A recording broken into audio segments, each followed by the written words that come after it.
बिस्मिल्लाहिर्रहमानिर्रहीम। अस्सलाम वालेकुम दोस्तों हिकिड़ो बादशाह चवनि था त बीमार थी पियो ऐं उनखे इहा पक थी वई त हाणे आउं कोन बचंदुसि।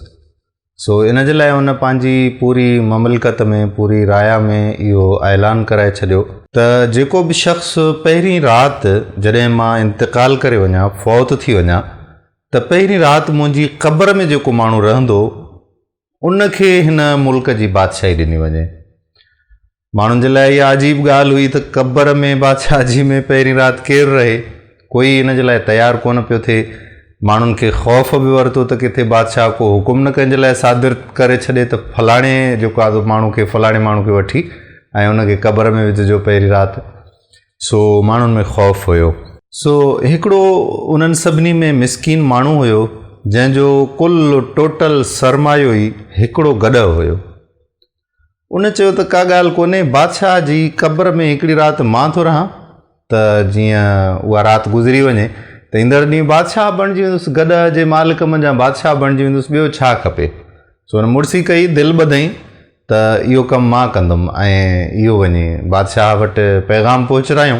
कुझु वक़्तु गुज़रियो त बादशाह सलामत वीचारो गुज़ारे वियो ऐं उनखां पोइ उन माण्हू खे माण्हुनि ॻोल्हे लधो त हल बा क़ब्र में तोखे रहणो आहे राति। सो उनखे वठी ऐं क़ब्र में विधऊं, दफ़न कयूं उनखे, क़ब्र खे बंदि करे ऐं वापसि मोटी आया।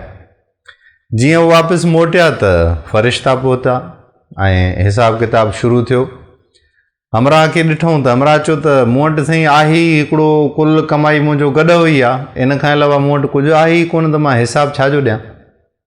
मलाइकनि चयो त वाक़ई सही थो चवे, हिन वटि वाक़ई गॾु हुई आहे हिकिड़ो। जीअं अॻिते वधिया त ॿिए मलाइक चयो त बीह त सही, त थोरो हाल अहिवाल त कयूं, पुछूं त सही, ॾिसूं त सही। त ॿिए मलाइक चयो त छा थियो आहे। ॾिठूं त उनखे चयूं त फलाणे ॾींहं ते तो गॾ खे हिकु टाइम जी खुराक न ॾिनी हुई ऐं तूं जेको आहे त गॾ ते वज़न बि वधीक रखियो हुयो। इन ॻाल्हि खे वठंदे अची गुड़ज़ हयोसि, अची सॼी राति कुटको कढियोसि, कुटकुटां लॻी पई, हमरा खे हाणे पूरो करे छॾियऊं। ऐं वरी जेको आहे जॾहिं अधु मोह थी वियो त उनखां पोइ मलाइकनि चयो त हाणे हिन जी सज़ा पूरी थी, हाणे हल त हलूं। त वरी ॿिए मलाइक चयो त ॿी थोरो हिसाबु मूं वटि बि आहे। कहिड़ो चई, पाण छांव में सुम्हियो पियो हुयो, गॾ खे उस में ॿधी छॾियो ऐं पाणी बि न पीआरियो हुयसि। वरी हिन ॻाल्हि ते वरी कुटको शुरू थी वियो। मतिलबु ईअं कंदे गॾ जूं कॾहिं वज़न जी ॻाल्हि, कॾहिं बुख ते बीहण जी ॻाल्हि, कॾहिं उन सां कंहिं ज़्यादती जी ॻाल्हि कंदे कंदे पूरी राति हमरा खे कुटको मिलंदो रहियो। जॾहिं सुबुह थियो त सॼी राया अचे गॾु थी त वारो खे बणा पंहिंजो बादशाह नओं कढूं। जीअं जो क़ब्र कुशाई कयूं ऐं हमरा उथियो, सिधो थियो, वठी टप ॾेई भॼंदो आहे।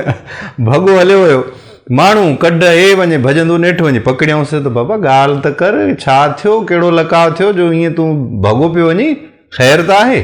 त चवणु लॻो त भाउ मुंहिंजी तौबा, सॼी राति मां हिकिड़े गॾ जो हिसाबु न ॾेई सघियो आहियां, हिन पूरी सल्तनत जो हिसाबु मां किथां ॾींदुसि, मूंखां ज़ोरा मूंखे बादशाह नाहे थियणो। सो दोस्तों हीअ त हिकिड़ी फ़र्ज़ी कहाणी हुई ऐं हिकिड़ी हिकायत हुई जेका अव्हांजी ख़िदमत में मूं पेश कई। हाणे पाण सोचूं पिया त तव्हां ॾिसो त असां छा पिया करियूं। असां वटि जेके बि शयूं आहिनि इन्हनि जो हिसाब किताब त थियणो ई आहे। हिन वक़्तु माण्हू असांजा बोर्ड में, बरसाति में अज़ियत जी ज़िंदगी गुज़ारे रहिया आहिनि, पर इन जे बावजूदि जिन वटि सरमायो आहे, जिन वटि दौलत आहे, उहे कारा नांग बणिया उन दौलत ते वेठा आहिनि। इन दौलत जो हिसाब किताब इन्हनि खे बि ॾियणो पवंदो। अच्छा, जेकॾहिं असां वटि कुझु कोन्हे को, असां सम्झूं था त असां ग़रीब आहियूं, हक़ीर आहियूं, असां वटि का बि शइ कोन्हे का, त घबराइण जी का बि ॻाल्हि कोन्हे का। हिसाबु ॾाढो ॾुखियो थियण वारो आहे। इन जे लाइ असां वटि जेकॾहिं जेतिरो घटि आहे त शुकुरु करणु घुरिजे त असांजो ओतिरो हिसाबु सख़्तु न थींदो। अलाह साईं आख़िरत जे हिसाब जी सख़्तीअ खां असांखे बचाए ऐं असांखे सिधे रस्ते ते हलण जी तौफ़ीक़ अता फ़रमाए। नंढियूं नंढियूं ॻाल्हियूं असां अव्हांजे ख़िदमत में खणी ईंदा आहियूं इन उमेद सां त तव्हांखे असांजूं ॻाल्हियूं ज़रूरु पसंदि ईंदियूं। जेकॾहिं ॻाल्हि तव्हांखे का पसंदि अची थी वञे त वीडियो खे ॿियनि दोस्तनि ताईं ज़रूरु पहुचाईंदा कयो, शेयर करे छॾींदा कयो। हिकिड़ो सेकंड तव्हांजो लॻंदो, पर कंहिं ताईं का ॻाल्हि असांजी पहुची वेंदी ऐं शायदि को माण्हू हिन ॻाल्हि ते अमल बि करे। सो ईंदड़ वीडियो में अव्हां सां वरी मिलंदासीं। उन वक़्तु ताईं पंहिंजे मेज़बान क़ादिर बख़्श कल्होड़े खे इजाज़त ॾियो। मोकिलाणी आहे कोन का, सदाईं गॾु ई गॾु। अल्लाह वाही।